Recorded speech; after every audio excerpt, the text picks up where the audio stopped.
My name is Peter Gøtzsche. I'm a director of the Nordic Cochrane Center in Copenhagen and professor of research design and analysis at the University of Copenhagen. 2 years ago, I found out that our prescription drugs are the third leading cause of death after heart disease and cancer. Our drugs kill around 200,000 people in America every year, and half of these people die while they do what their doctors told them. So they die because of the side effects. The other half die because of errors.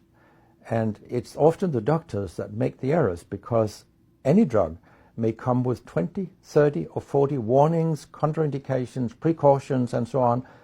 No doctor in the world knows about all this.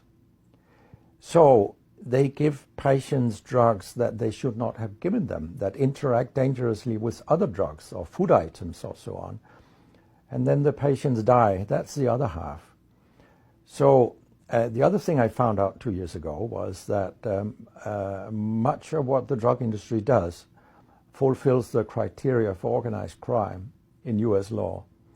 And they behave in many ways like the mafia does.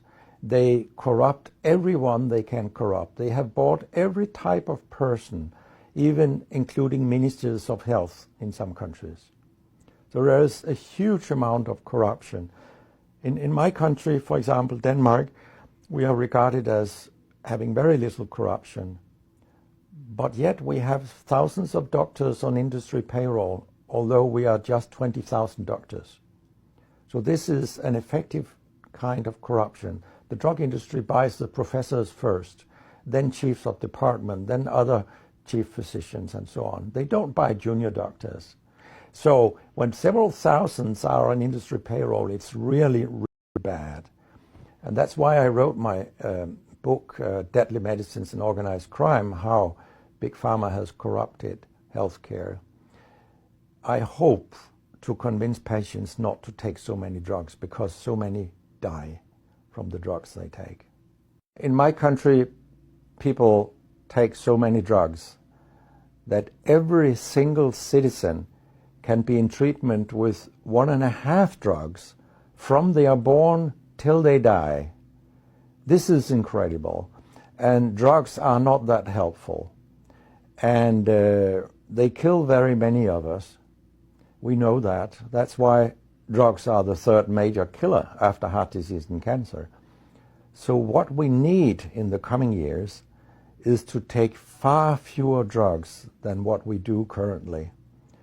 If we did that and we were careful, then we could live longer and live better lives.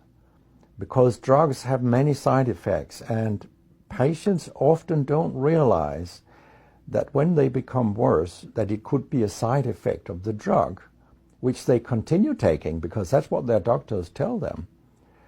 So when I was a specialist in internal medicine, what I very often did was that I stopped a lot of drugs, particularly in elderly people, and it's quite revealing to see a bedridden elderly person come into your ward, and when you stop the drugs, I mean, that person becomes many years younger.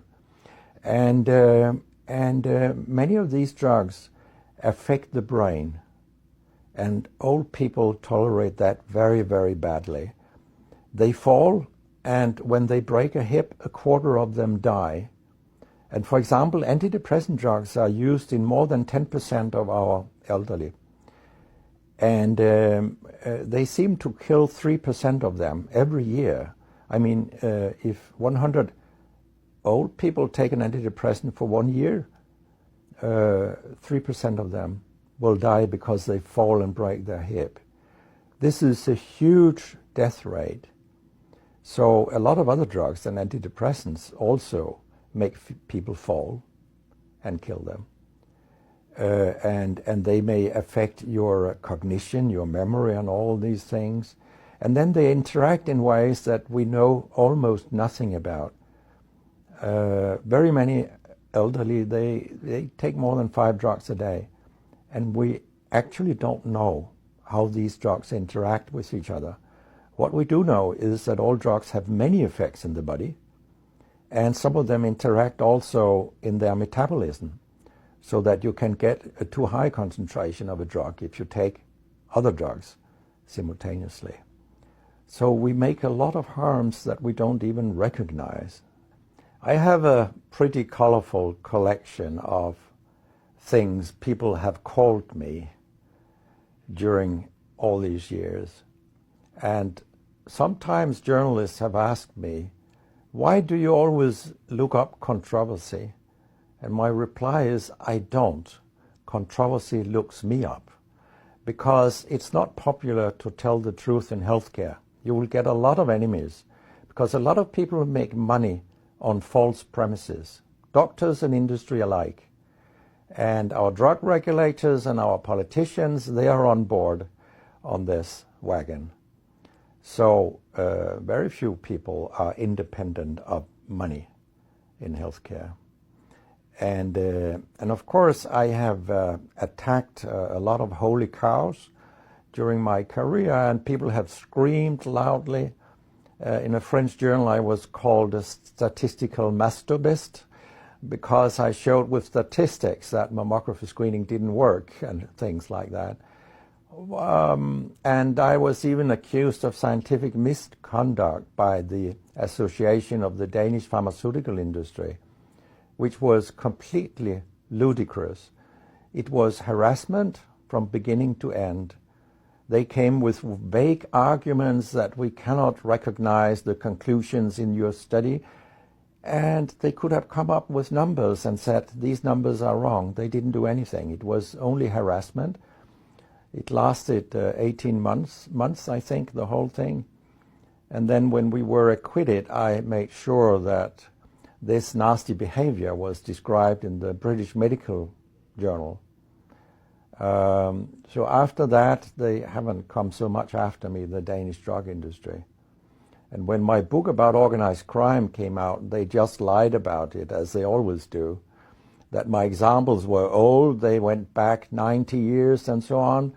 But, you know, where I demonstrate that what the 10 biggest companies do is organized crime, these examples, they were from within the last 10 to 15 years.